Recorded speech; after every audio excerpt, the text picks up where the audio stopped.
Hello, and welcome to Season 3 of Beyond Teaching, a series featured on the Psych Sessions Network. This series is hosted by Susan Nolan from Seton Hall University, Adiyinka Akinseler-Smith from City College of New York, City University of New York, Asani Sewell from Pacific University, and yours truly, Eric Landrum from Boise State University. To be a successful psychology academic or professional, it takes more than teaching research or clinical skills. That is, today's professionals were probably not taught everything they need to know in graduate school.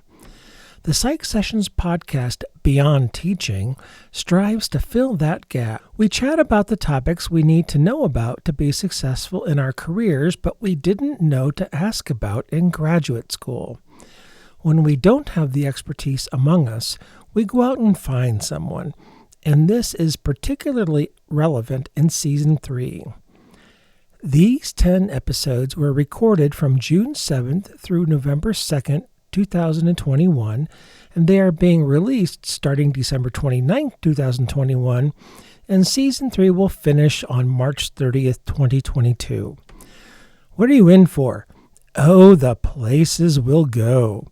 We'll chat about leveraging social media, publications, and playing that classic academic game, how to make decisions about co-authoring, dealing with student requests for accommodations and exceptions, which seems especially relevant in this era, and maximizing student office hours, or what are called student hours these days.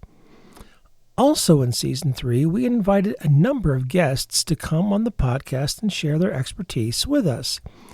This included Sunyoung Lee and Psychi's Faculty Support Advisory Committee and what Psychi can do for faculty, Loretta McGregor and the difference between mentoring and advising, with extra information about imposter phenomenon tossed in for good measure.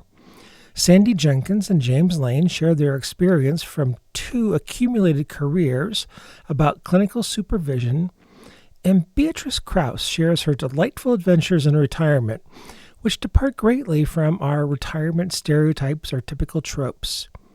We truly hope that you'll enjoy Season 3 of Beyond Teaching.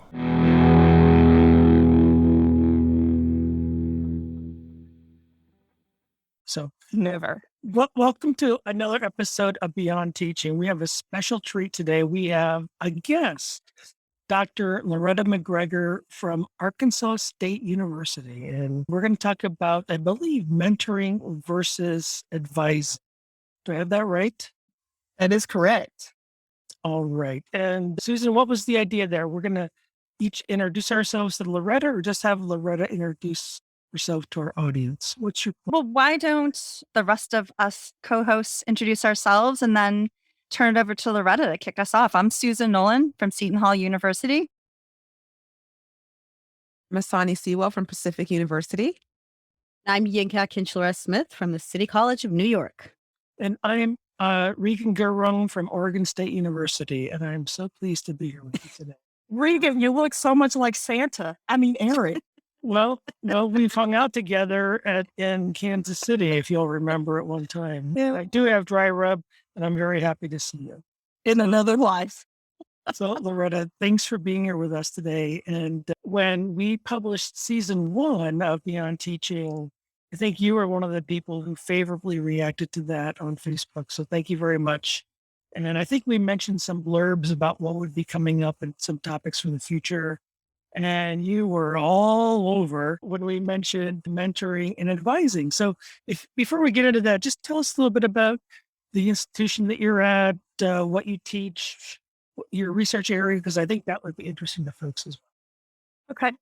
So as you said, I am Loretta McGregor. I am currently a professor of psychology at Arkansas State University in Jonesboro, not to be confused with the University of Arkansas in Fayetteville, opposite sides of the state. We're in God's country over here.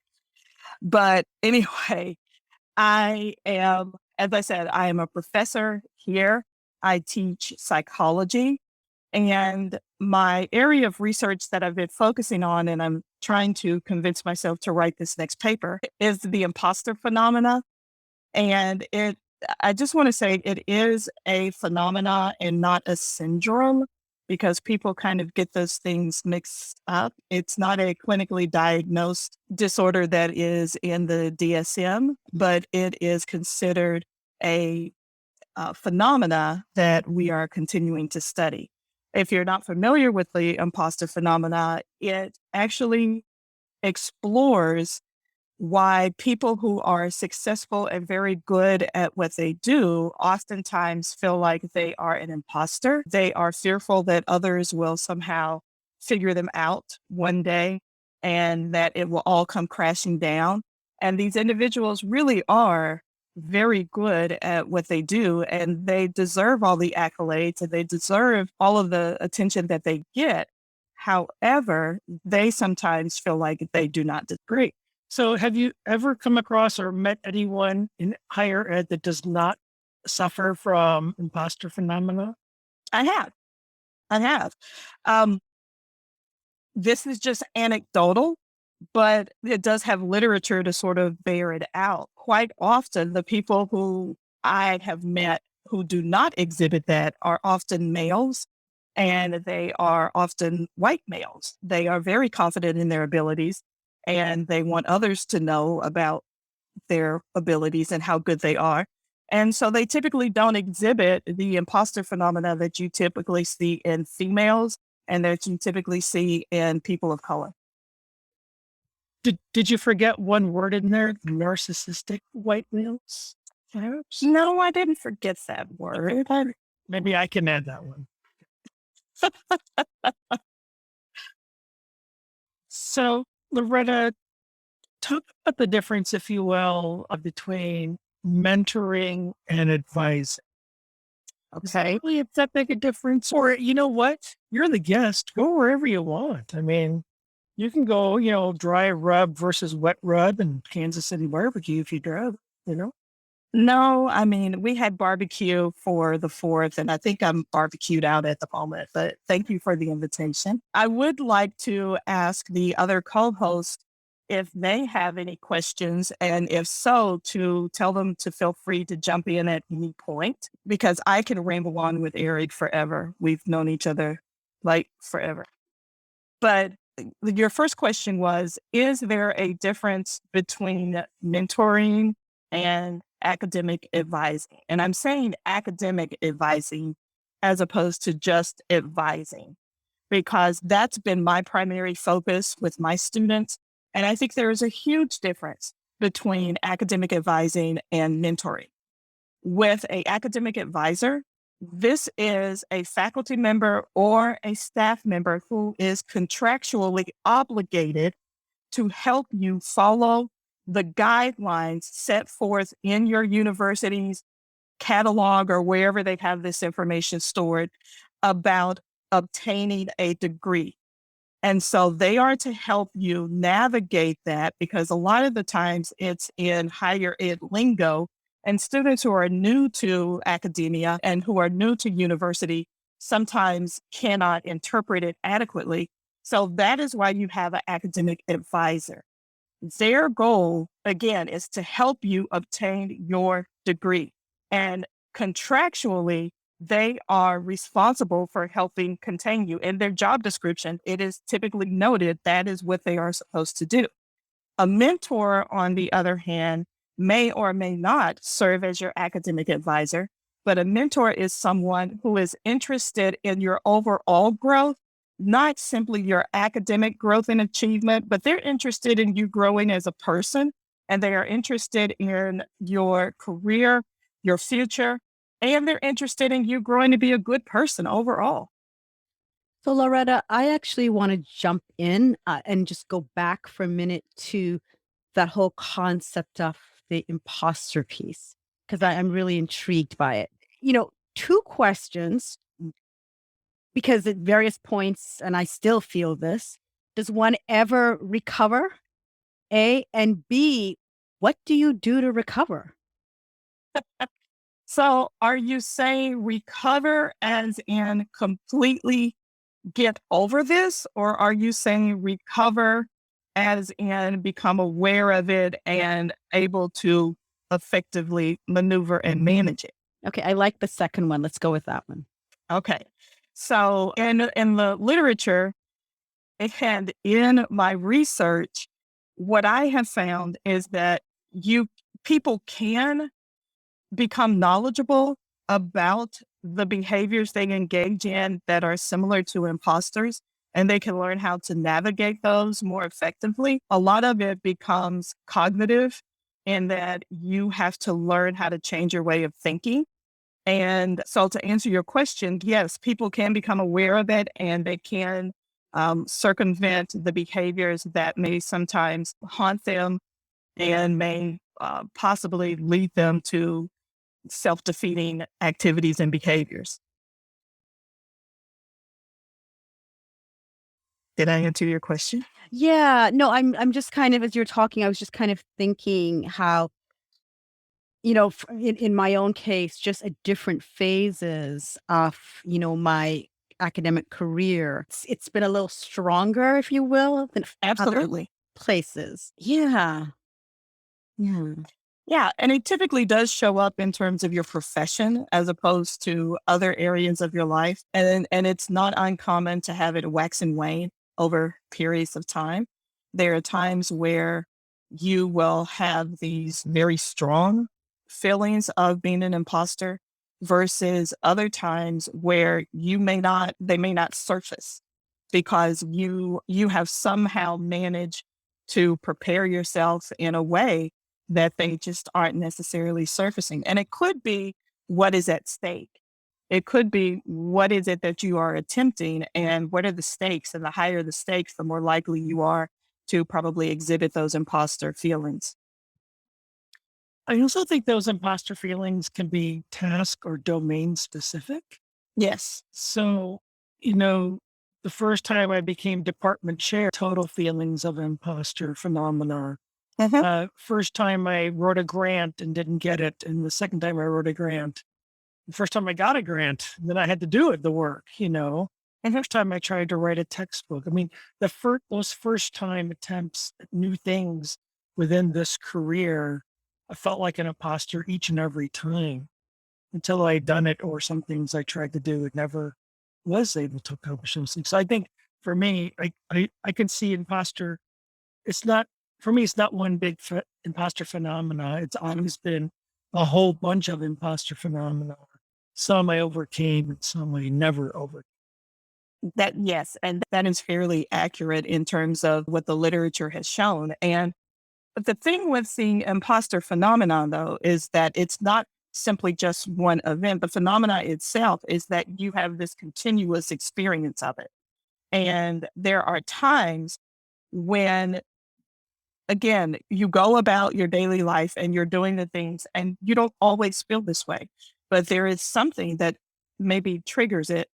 And a lot of times, interestingly enough, I don't know this for a fact, and I haven't found a connection in the literature, but it is my belief that there is a relationship between microaggressions and the imposter phenomena. Can you give some examples? I mean, it makes sense to me. Can you give some examples? Yeah, I think that in the literature, what it has shown is that when you introduce microaggressions to individuals, it does have the ability to affect their performance. And I remember one study in particular that looked at male and female students who were about to take a math exam. And there were microaggressions given or exhibited towards some of the female students in terms of the language that is, the script that they had, like, don't worry if you don't do a good job. A lot of people don't do a good job on it. And, we know that women have a hard time with math, those types of things. And the research, lo and behold, the female students who was actually told those types of things did perform at a lower level than students who were not told those types of things. So I think that, and this is again just my personal belief because I haven't found any literature on it, and maybe I need to look a little bit harder, but I think that there's a relationship between microaggressions and the imposter phenomenon. It sounds like stereotype threat is tied up in there as well. Exactly. Interesting. So back to mentoring and advising, and to the question that I was asked initially, I I personally think that there is a huge difference between a academic advisor and a mentor for some of my students, because at our university, we are responsible for having faculty members within the department advise upper level students. So there are some students that I advise and I am merely their academic advisor. I mean, I have a good relationship with them, but I am not totally invested in the lives of those students, and neither have they given me an indication that is what they want. There are other students that I advise academically, and I have also become a mentor to them. Our relationships have grown beyond academic advisor to that of a mentor. And then there are other students that are not my academic advisees, but they have come to me over the years. We've developed relationships, and I have become one of their mentors. Again, even though I'm not their academic advisor. And so I think that when we look at the concept of mentors and academic advisors, our students don't know the difference between the two. And I think it's our responsibility to help them sort of sort this out and figure this out. Have you found that our departments know the difference between academic advising and mentoring? I'm just thinking about it, Loretta, in terms of the sorts of credit that we're given for doing this sort of work. Sometimes the mentoring work, for example, can happen sort of behind the scenes and you're mentoring all these students and Mhm. how do you get credit for it, et cetera. So can you talk a little bit about getting recognition from one's department for the service that you're doing in these areas? And Asani, that is a great question, because what I have found over the years working in higher education, I served as a department chair for over 8 years. I have served on our department promotion, retention, and tenure committee. I've served on numerous university committees. And what I have found is there tends to be a very thin line, or it's a blurred line between academic advising and mentoring when it comes to our university administrators. And I'm probably talking deans and vice chancellors and all of those. I think they sort of see it as almost they just kind of roll into each other. Whereas at the department level, and I know this is true in our department, there has been a greater awareness and people have tried to make a distinction between the two. And so in our document and in our promotion documents, we have actually now created opportunities to gain credit for these mentoring types activity that do not show up on the college and university documents anywhere for you to sort of let people know that these are the types of things that you have been doing. So I think that at the department level, you're seeing more departments acknowledge that there is a difference between mentoring and academic advising, and they are starting to provide opportunities for recognition. But I don't necessarily think that is the case beyond most of your academic departments. I think at the college level and at the university level, those opportunities for recognition are not always there. And I'll give you an example. At our university, we have a university wide academic advising award. But when it comes down to the description of what the person has done, and, when it comes down to describing how you obtain the award, most of the things that are listed are mentoring tasks as opposed to academic advising tasks. Right. Yes. Yes. Well, it's encouraging to hear that some departments are recognizing, or some institutions are recognizing the difference between advising and mentoring. Maybe that's a trend that will continue into the future. I wonder though, Loretta, in the meantime, do you have any suggestions for how folks might be able to indicate that they're involved in this kind of work if they find themselves in a department or institution that isn't sort of making those distinctions or allowing opportunities for recognition? Do you have any thoughts about how one could go about naming that in tenure promotion documents or wherever? Well, I think it really is institutional specific, because a lot of institutions, their documents are they're very lockstep, and there's no room for putting in that type of information. But if your promotion documents or your tenure documents or your annual review documents allow you to have a space where you put in extra information, like on our annual review document, there is a space at the very end for anything else we would like for them to know that we've accomplished over the year. And we can put that information in and have people sort of draw attention to those types of activities. I think the other thing that you can do also is start a conversation with the chair for your department, as well as your whoever is in charge of your tenure and promotion and retention. Start having that conversation with them, because it may be that no one has simply ever thought of it. It may not be an oversight. It just may be that our documents haven't been updated in a while. And since our documents haven't been updated in a while, we haven't had an opportunity to add that new component.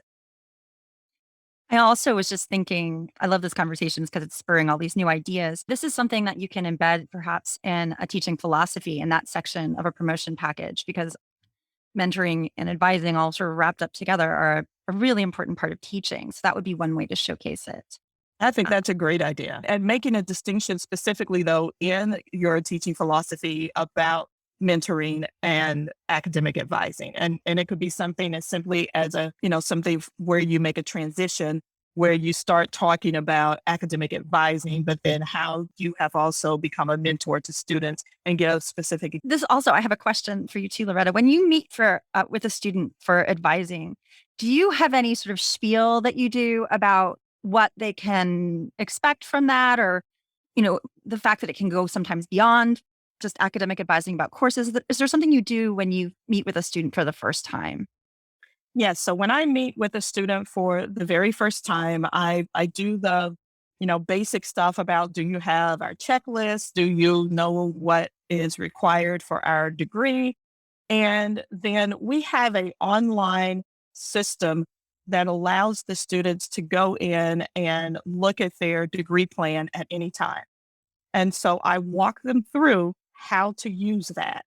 And I tell them that they should use that in conjunction with the paper document that they have, because I give them a paper document and I tell them the paper document is easy to use because it has more descriptors on there. So we put not only the name of the class, but we may put the level and maybe a little blurb about when you should take this class, versus the university document, which is online, which is what they use. And all they put is maybe the course number and the semester in which they took it.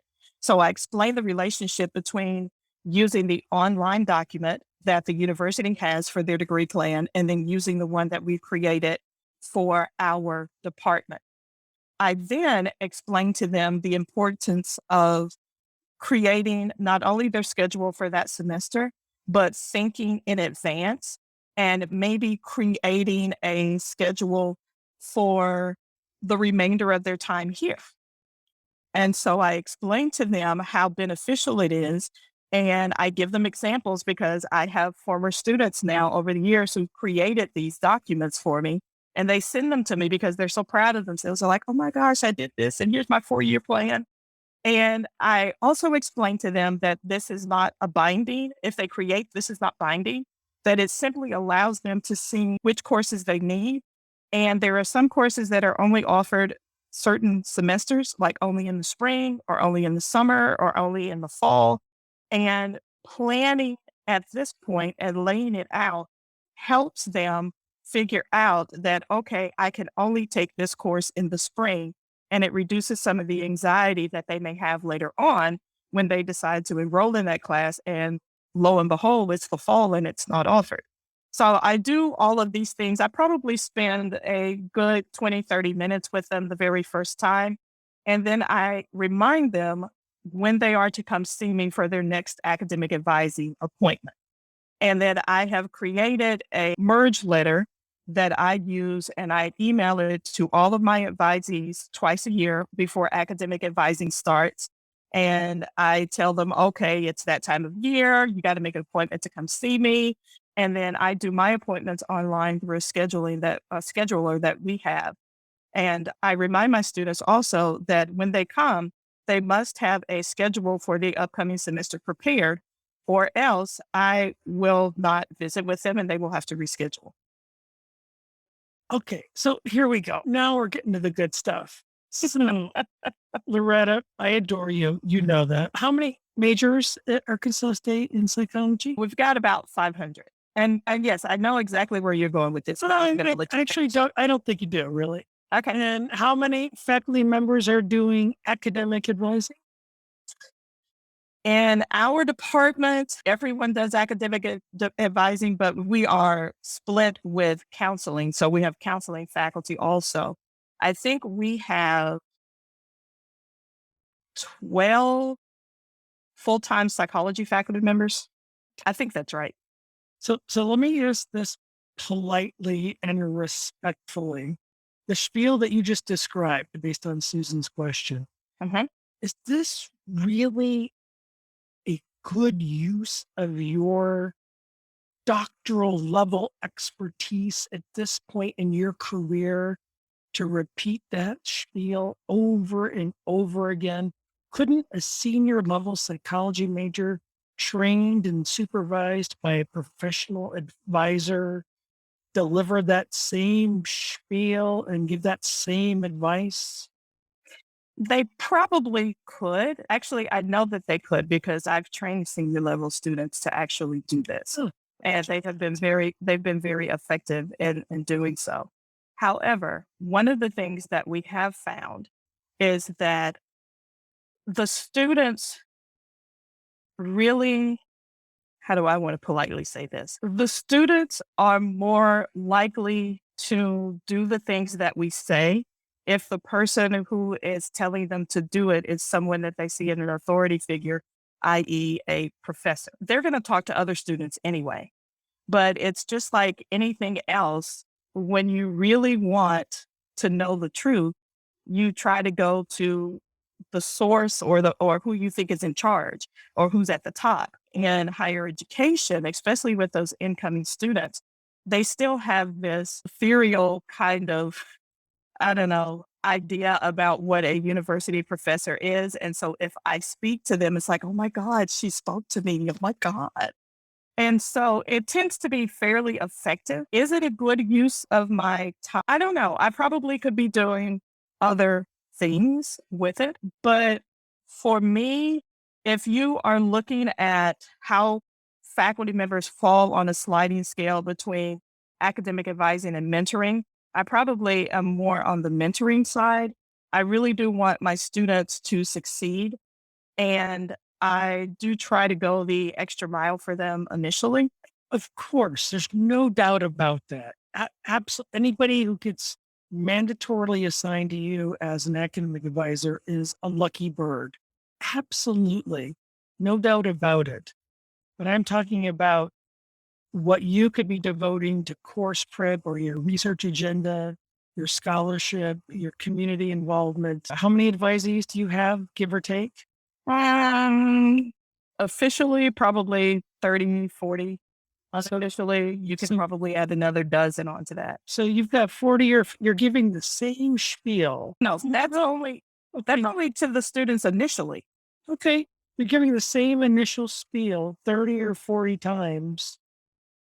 That could be video recorded and played. I mean, Arkansas State's a big school. So Eric, can I push? It's not a Slack. It's not a small large school. Can I push back a little bit, Eric?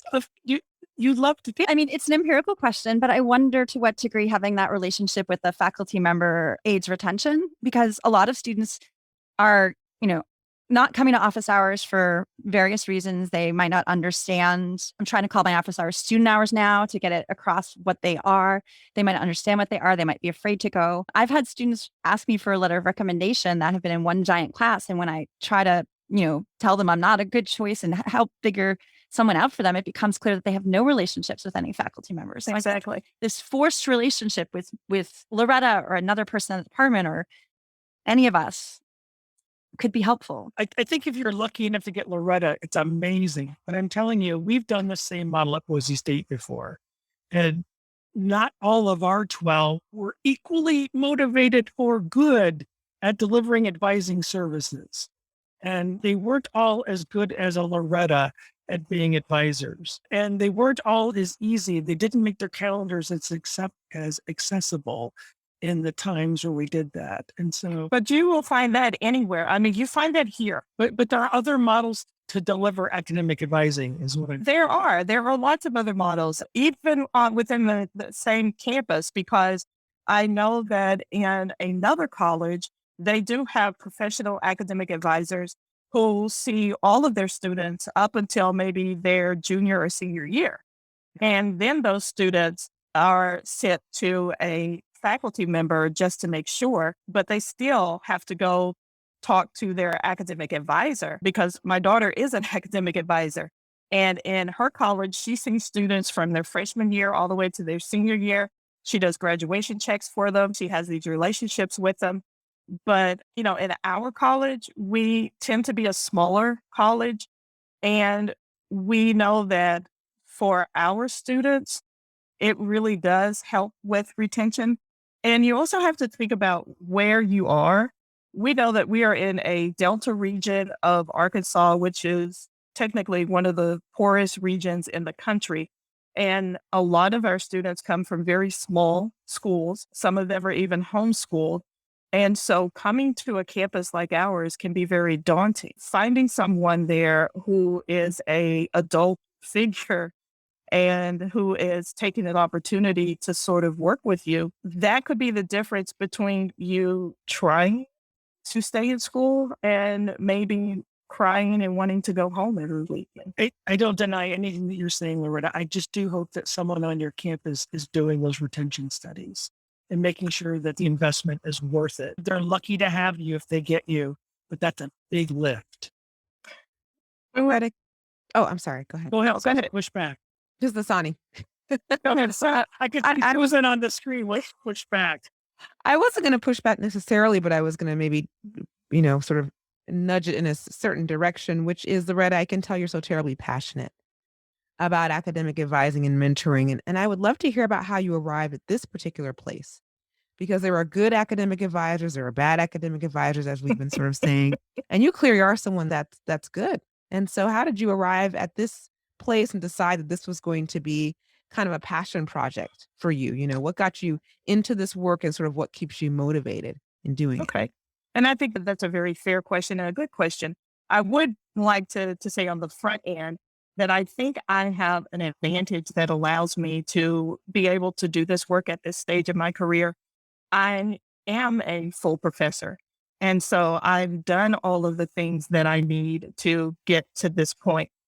I may not have been as engaged when I was working my way toward tenure and promotion, but now I have what I consider to be the luxury to be able to be this engaged.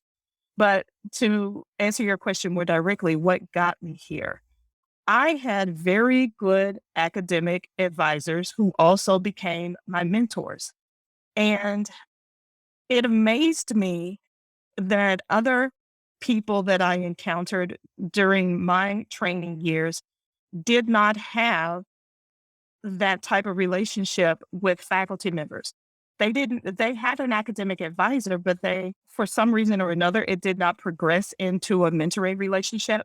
And I understand that. I've had an academic advisor as well, where it did not progress into a mentoring relationship. We were assigned to each other and we worked together, but we did not mesh like I did with some of the other ones. And in terms of just trying to be a good academic advisor, I look back at what those individuals who mentored me and who advised me, what are some of the things that they did? And what I found is they made me feel like I was important to them. Even if it was only during academic advising, they made me feel like I was important. They made me feel like they believed in me. And they encouraged me constantly along the way. They wanted to know how I was doing. And when those relationships progressed to mentoring relationships, they wanted to know how I was doing off campus as well as on campus, what was going on in my personal life. If they knew me well enough that they could read my body language and my expressions. And so if they saw me and they saw that I wasn't, I guess, the typical way they see me every day, they would ask me about it. And again, simply having someone to notice you makes a world of difference. By the same token, I saw those faculty members who did not do those types of things. And I heard stories from students who had very unfortunate academic advising relationships. And I also knew students and had friends who had no mentors. And I saw the negative impact that it had in their ability to make it through school. It was very hard for them. In particular, I remember one student who she had an academic advisor. She didn't really have a mentoring relationship, and she was getting ready to do her master's thesis, and she didn't have anyone to guide her. So she made a lot of missteps that caused her a lot of anguish, a lot of tears, which my mentor stepped in, and I didn't have that type of thing. My experience was a very positive experience because I worked closely with my advisor and my mentor. I'm sorry, I can ramble on and on about that because I really did. I had excellent mentors. Yeah, can I just say, because I know you, Loretta, and I know your background, I think you're giving too much credit to your mentors and not enough credit to yourself. Because I think you're the type of person who sought out people who you would mesh well. And I think you were such an outstanding potential student that was easy for them to see that in you. Because we're talking about Randy Smith and Steve Davis. Yes, we are. All right. Yes, Who mentored me as well. Not as much as they mentored you as an undergraduate or a graduate student, mind you. But part of their job was made really easy by the quality caliber student you were at that time. Well, thank you. But I also would like to suggest to you that I may not have been the most stellar student that you have in your mind that I was. Because you've got to remember, I had a lot of things going on in my personal life. I was a single mom when I was in college, as well as going on through my graduate programs. And being a single mom and working 3 or 4 jobs, something has to give. And what gave was my academic performance. Now, it was good enough to get me to where I needed to be, but I probably could have accelerated my pace by at least 2 to 3 years if I did not have those additional obligations. These are people who they saw beyond that. Even if I made a C on a test, they saw beyond that C on a test to know that I could do much better. And that is why I give them credit, because they did not have to look beyond my academic performance. Yeah, they get to know you. And I would say that this is another plug for having faculty members doing advising, because they get to know students better in that way and can find the Loretta McGregors. Well, I would just say it's a good reason to have faculty members be mentors. Well, but I think you've got, but I think you have to, it's very difficult for some faculty members to just develop a mentoring relationship initially with a student that they've had very limited interactions with. Being an academic advisor is that gateway, in my opinion, to mentoring, because I get to know those students initially through advising them, and then they become, students that I work with in terms of my protege. A lot of students, as you said, Eric, that I sort of reached out to people. I'm kind of easygoing, but I wasn't that person that just went up and said, "Hey, I think you're awesome. Would you mentor me?" And I would also be hesitant if I had been that student to say yes. But, students don't even know what a mentor is, let alone trying to establish a mentoring relationship. There needs to be a gateway. And again, I think that academic advising is that gateway for a lot of students. I think it can be. The model that we just shed at Boise State was that at the lower division, 100 and 200, all advising was mandatory at a centralized advising. We had no control over it. And at the upper division, 3 faculty members out of 14 did all the upper division. So there was no division of that. We're actually tossing that entire model and redoing it. I developed mentoring relationships through students who took my research methods class, who then I cherry picked as RAs or who picked me to become RAs. There's other ways to find students to mentor and mentors find you. I think academic advising is one venue to have access for sure. Right. I understand what you're saying, but I'm thinking about what you just said, that you end up mentoring students who take your lab or students who you sort of pick after having some sort of interaction. That's a very small group of students who are going to, Larger than I'm sorry? larger than you think. Okay. Class sizes. Yeah. Well, I'm thinking though, that's a small group of students who possibly could have some sort of interaction with you compared to a larger model where, you have students who may not be those students who are very outgoing, who would not be those students who would take the initiative to come and say, hey, Dr. Landrum, I really want to work with you and I'm really interested in this. I've had students that I have mentored that when they first came into my sphere, those students were very shy and they were very introverted, and working with them and talking to them, that's how we ended up having a mentoring relationship and getting them to sort of come out of the shell and excel and be the scholarly students that I knew that they could be. Now, don't get me wrong. I am not saying that this is the best model in the world, because we have our problems and, we're working on it. I simply know that over the years, regardless of the institution where I have taught, that I have been able to do academic advising, and that has led me into a lot of mentoring relationships that I truly adored.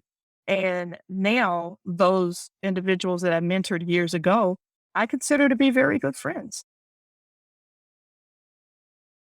We're coming up in about 45 minutes here. So I wonder if anybody has some last questions, comments, or if Loretta, if you have some advice you want to leave our listeners with. Yeah. Any pitfalls to avoid, any things to sidestep, any recommendations from your experiences? I want to ask Asani and Ginga a question, please. Ladies? Over to Ed. Okay. Yeah. So here's my question. First, do you guys engage in academic advising of undergraduate students? I mean, I will fess up. I don't really, we have a formalized structure within our setting and we have assigned faculty who do that. Okay. However, I do mentoring. Okay. Loretta, I'm at a graduate program, so I don't have undergraduates at my program. I do a little bit of academic advising. I do much more mentoring, though. Okay. Yeah. And this question, my next question, I think bodes probably better for those individuals who are doing mentoring anyway. When you are mentoring students, do you see that you have to take a different approach with students of color versus students from the majority population? Are there certain things that you have to consider that you don't consider maybe with a white student? I mean, that's a little bit of a tough one because majority of our student body at City College are students of color, first generation immigrant students. I mean, I think I will put it this way. For me, and this has had to do with my growth as an educator and shifting from when I first started this notion that, everybody wants an A, like, why are you kind of faffing around, if you will? Come on, let's just do the work, and kind of taking a step back and recognizing it. And this has to also do with our student body. That again, first generation, not everybody understands, not everybody gets it, not everybody knows how to negotiate and navigate the system. So really kind of taking many steps back and being part of working with them on that. What can you do? How can I help you? How can I support you differently? And people are doing different things. They're looking after family, they're working 2 jobs. This may not be their priority. Just getting that C is enough. I showed up in class. Okay, I'll work with you from there. So there's also been a lot of growth on my part in terms of, I think, learning how to mentor better. Thank you, Asani. Yeah, and I would say that for me, I think it is different mentoring my students of color than, compared to my white students. With my students of color, there's a lot of conversation, especially right now, given sort of what's happening in our country around race, ethnicity, et cetera, around what it means to survive and thrive in a predominantly white institution, right? So a lot of the conversation is about that. It sometimes is about which faculty members in the department are going to be fair. If I take their course, if I have options, who's the better one to take? Or, all these various things. I moved all the way to this state away from my family for this education. I feel like I don't have any community here, So yeah, I think it is different. There's a lot more, I guess it's obviously mentoring, but a lot more conversation about, how to make it work outside of academics even, right? Like my own personal satisfaction, joy, and feeling nurtured. How can I make that happen in this space, this institution? Mhm. So a lot more of those kinds of conversations, I would say. Okay. So, Susan, I'm going to ask you that question, the same question. And Yeah, go I'm ahead. sorry. No, I was just going to, if you don't need me to repeat the question, that's fine. No, repeat it so I can have a second to gather my thoughts. Okay. So my question is, do you find that you have to interact in a different way when it comes to mentoring students of color than white students?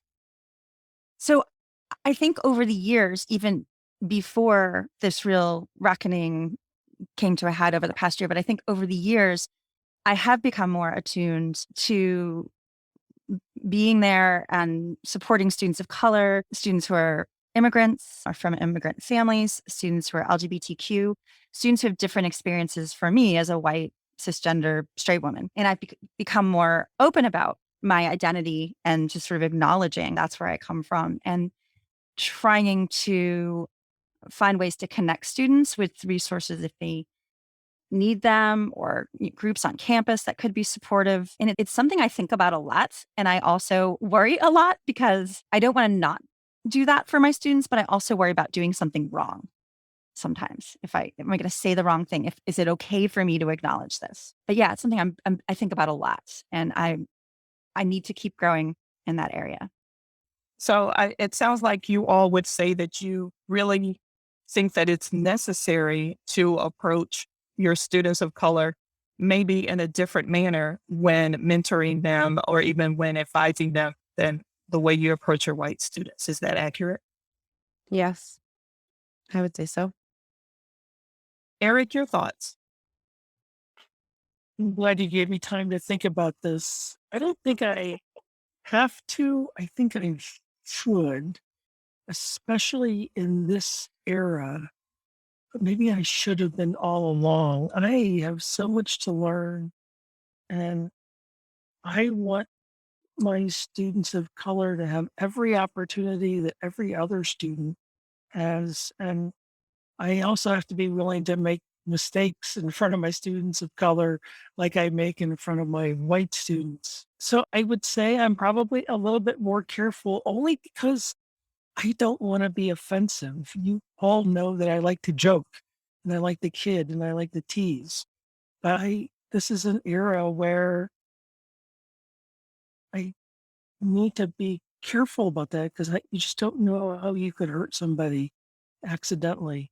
So, do I have to treat them differently? No, I choose to because you just don't know someone's background. And I think students of color are experiencing extra levels of stress.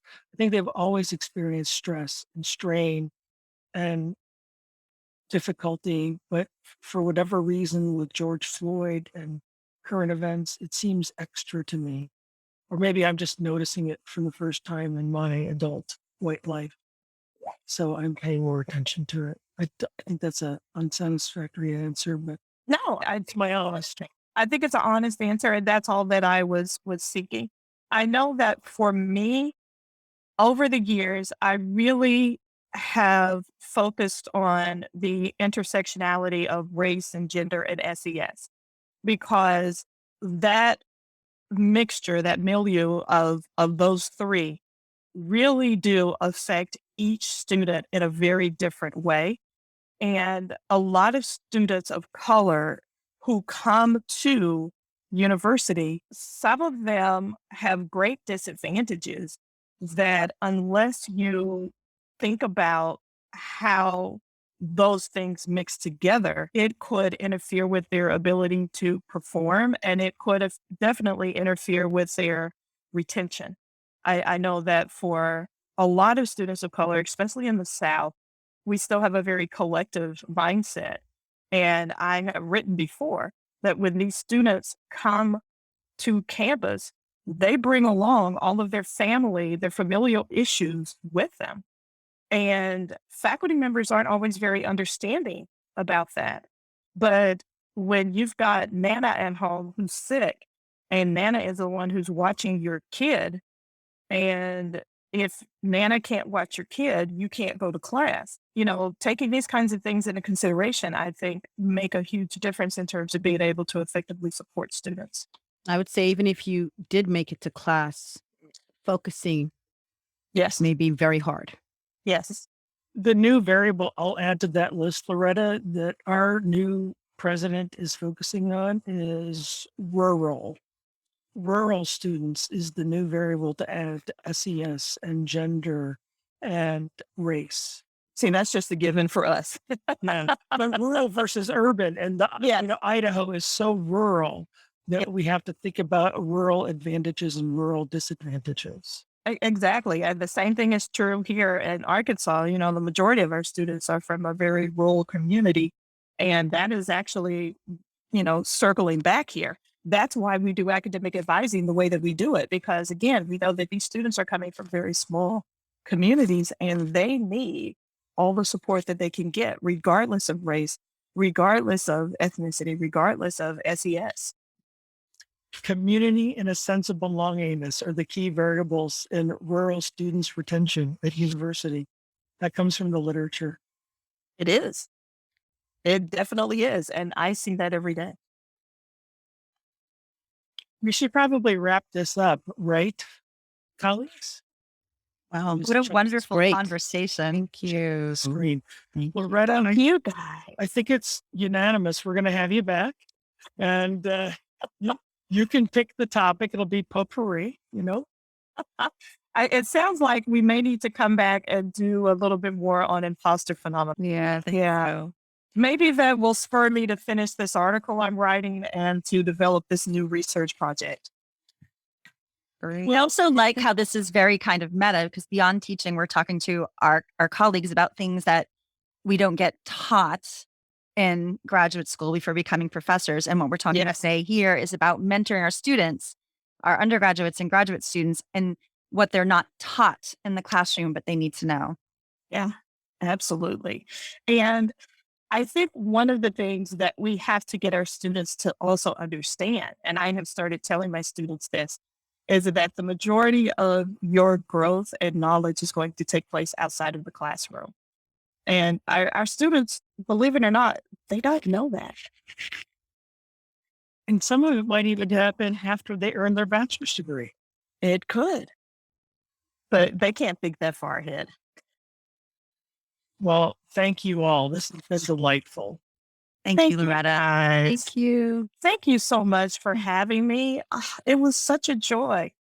And Asani and Ginka, it was so nice to meet you. Good to meet you. Right back and looking forward to Yeah. more conversations with you.